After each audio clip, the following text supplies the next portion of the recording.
Begitu ditebang, dibayar SDA-nya aja, dia nggak bayar.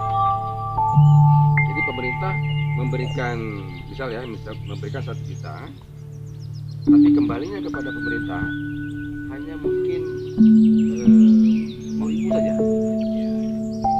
Sebagai tanda ada tanggung jawab modal. Penerimaan negara bukan pajak, karena APBN itu anggaran negara bersifat stimulus kepada rakyat.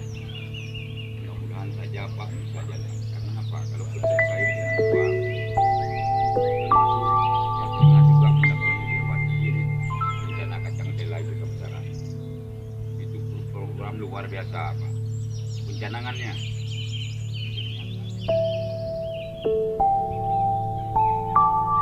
Thank you.